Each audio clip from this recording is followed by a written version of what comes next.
Assalamualaikum warahmatullahi wabarakatuh. Kami dari kelompok 1, kelas B Indralaya, mata kuliah Keuangan Publik dengan anggota kelompok Nur Alif Ibrahim, Radila Amelia, Sumita Oktari, Septi Astuti, dan Sisilia Dwi Cahya. Sesungguhnya, keuangan publik itu adalah semua hak dan kewajiban negara yang dapat dinilai dengan uang, serta segala sesuatu baik berupa uang maupun berupa barang yang dapat dijadikan milik negara berhubung dengan pelaksanaan hak dan kewajiban tersebut. Dengan subjeknya, negara dan seluruh kekuasaan yang berkaitan dengan keuangan negara. Objeknya meliputi semua hak dan kewajiban negara yang dapat dinilai dengan uang, termasuk kebijakan dan kegiatan dalam bidang fisikal, moneter, dan pengelolaan kekayaan negara yang dipisahkan, serta segala sesuatu baik berupa uang maupun berupa barang yang dapat dijadikan milik negara berhubung dengan pelaksanaan hak dan kewajiban tersebut.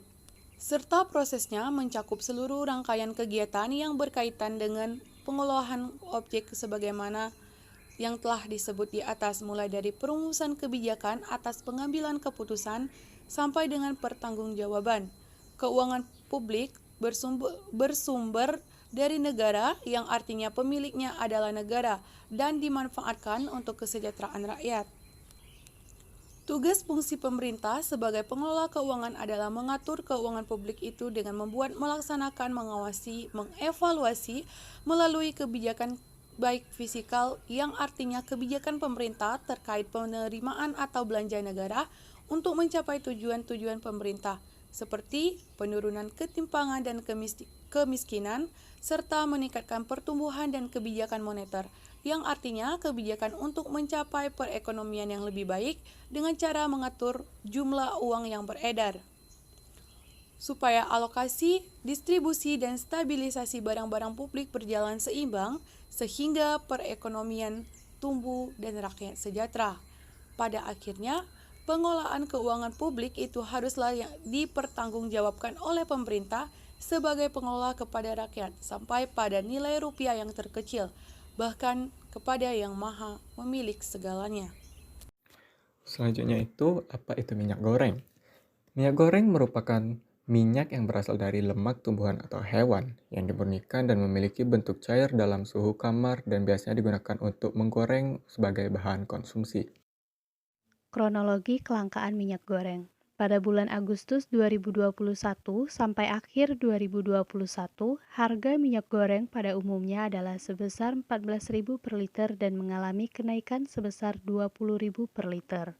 Pada November 2021, Kemenak menyampaikan bahwa kelangkaan minyak goreng ini dipicu oleh naiknya harga CPO atau crude palm oil di pasar internasional yang diakibatkan oleh gangguan pasokan minyak nabati lainnya. Pada 31 Desember 2021, Dirjen Kemenak percaya bahwa harga minyak goreng turun setelah tahun baru karena harga CPO menurun. Tanggal 3 Januari 2021, Presiden meminta Menteri Perdagangan mengatasi kenaikan harga minyak goreng.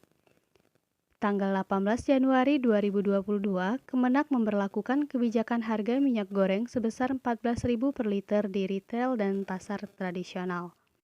Adapun pada tanggal 27 Januari 2022, Kemendak memberlakukan kebijakan DPO dan DMO. Tanggal 1 Februari 2022, harga eceran tertinggi atau head minyak goreng mengalami penurunan. Namun, terjadi kelangkaan. Tanggal 9 Maret 2022, Menteri Perdagangan curiga kelangkaan ini terjadi karena penyelundupan dan penimbunan. Pada 13 Maret 2022, dilakukan peninjauan oleh Presiden dan menghasilkan keputusan seperti harga menurun dan stok terbatas. Sedangkan di pasar tradisional, harga tidak sesuai dengan head. Dan pada tanggal 28 Maret 2022, head dicabut dan minyak goreng yang langka menjadi melimpah, namun dengan harga yang tinggi. Berdasarkan laporan Institute for Demographic and Property Studies atau IDS, kerugian ekonomi akibat naiknya harga minyak goreng diperkirakan mencapai 3,38 triliun.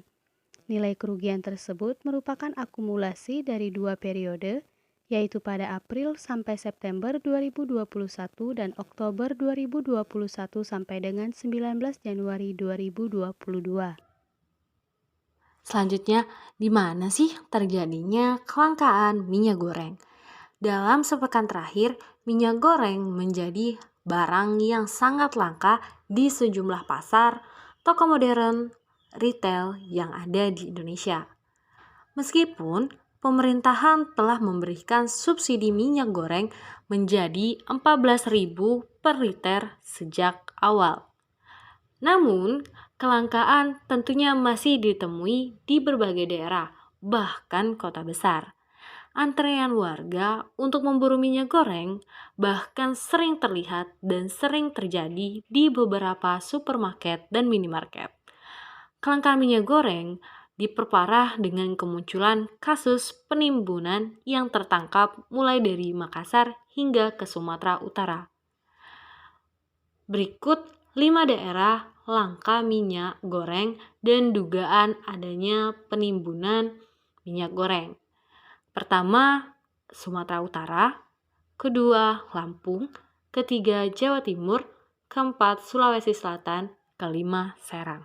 Harga komoditas minyak goreng terus mengalami kenaikan juga kelangkaan secara signifikan, dan memasuki tahun 2022, harganya pun masih relatif sama, belum mengalami penurunan, bahkan justru terus naik. Kenapa minyak goreng mengalami kenaikan harga dan kelangkaan? Terdapat 4 hal yang menjadi faktor penyebabnya. Pertama, harga internasional yang mengalami kenaikan cukup tinggi.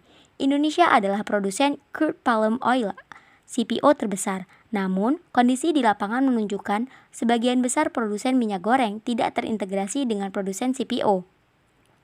Dengan entitas bisnis yang berbeda, tentunya para produsen minyak goreng dalam negeri harus membeli CPO sesuai dengan harga pasar lelang dalam negeri, yaitu harga lelang KPBN Dumai yang juga terkorelasi dengan harga pasar internasional. Akibatnya, apabila terjadi kenaikan harga CPO internasional, maka harga CPO di dalam negeri juga turut menyesuaikan harga internasional tersebut. Kedua, gangguan cuaca menekan tingkat produksi minyak nabati. Panen yang dihasilkan pada semester kedua mengakibatkan suplai CPO menjadi terbatas dan menyebabkan gangguan pada rantai distribusi industri minyak goreng. Ketiga, permintaan biodiesel untuk program B30. Pemerintah memiliki program B30, yakni mewajibkan pencampuran 30% biodiesel dengan 70% bahan bakar minyak jenis solar. Adapun tren kenaikan harga CPO itu sudah terjadi sejak Mei 2020. Hal itu juga disebabkan karena turunnya pasokan minyak sawit dunia seiring dengan turunnya produksi sawit Malaysia sebagai salah satu penghasil terbesar. Keempat atau faktor yang terakhir adalah gangguan logistik. Ini terjadi karena pandemi COVID-19. Produksi CPO menurun drastis. Selain itu, berupa gangguan arus logistik seperti berkurangnya jumlah kontainer dan kapal. Diduga juga adanya kartel dari produsen minyak goreng. Kartel adalah sekelompok produsen pasar independen yang bekerja sama satu sama lain untuk meningkatkan keuntungan dan mendominasi pasar. Siapa saja sih aktor ataupun pihak yang terlibat maupun berperan mengenai kenaikan harga ataupun kelangkaan minyak goreng di Indonesia? Yang pertama itu adanya Menteri Perdagangan. HET minyak goreng yang ditetapkan itu mengacu pada Peraturan Menteri Perdagangan atau Permendak nomor 6 tahun 2022 tentang penetapan harga eceran tertinggi minyak goreng sawit. Selanjutnya itu adanya peran Menteri Perindustrian. Menteri Perindustrian atau Menperin Agus Gumiwang Kartasasmita mengeluarkan aturan baru mengenai minyak goreng dalam Permenprin nomor 8 tahun 2022. Agus mewajibkan industri minyak goreng untuk menjaga pasokan bagi usaha mikro kecil menengah atau UMKM. Selanjutnya itu ada peran dari industri minyak nabati Indonesia atau GIMNI. Dan juga ada pula pihak yang terkena dampak dari kenaikan ataupun kelangkaan minyak goreng di Indonesia. Yang pertama itu masyarakat Indonesia itu sendiri. Selanjutnya itu ada pengusaha UMKM. Dan yang terakhir itu adalah usaha retail modern yang terkena dampak dari kenaikan ataupun kelangkaan minyak goreng. Dilansir dari jawapos.com, kelangkaan minyak goreng ini terjadi dan dipublikasikan sejak Januari dan sampai sekarang belum bisa juga teratasi. Untuk mengatasi kelangkaan dan kenaikan harga minyak goreng, menurut Rosanto, pakar ekonomi Universitas Erlangga, mengemukakan setidaknya ada 3 hal yang harus diupayakan oleh pemerintah untuk mengatasi kelangkaan dan kenaikan harga minyak goreng. Yang pertama, menaikkan pajak ekspor minyak goreng. Dengan begitu, pemerintah dapat memastikan pasokan minyak goreng dalam negeri tercukupi. Kebijakan perdagangan juga bisa dilakukan pemerintah dengan menaik turunkan kebijakan ekspor. Apabila kebutuhan dalam negeri masih kurang, maka pemerintah bisa menaikkan pajak ekspor sehingga mengurangi motivasi produsen domestik untuk mengekspor minyak ke luar negeri karena pajak terlalu tinggi. Sebaliknya, jika kebutuhan dalam negeri sudah terpenuhi, pemerintah bisa menurunkan pajak ekspor. Hal tersebut akan mendorong produsen melakukan ekspor ke luar negeri sehingga tidak ada yang menumpuk di gudang. Yang kedua, relaksasi kebijakan biodiesel. Persentase biodiesel bisa dikurangi menjadi 20% selama masa gejolak kelangkaan minyak goreng terjadi. Dan yang ketiga, melakukan operasi pasar. Misalnya dengan melacak dari produsen harus memiliki kewajiban untuk mensuplai kebutuhan dalam negeri terdahulu sebelum memenuhi kebutuhan ekspor.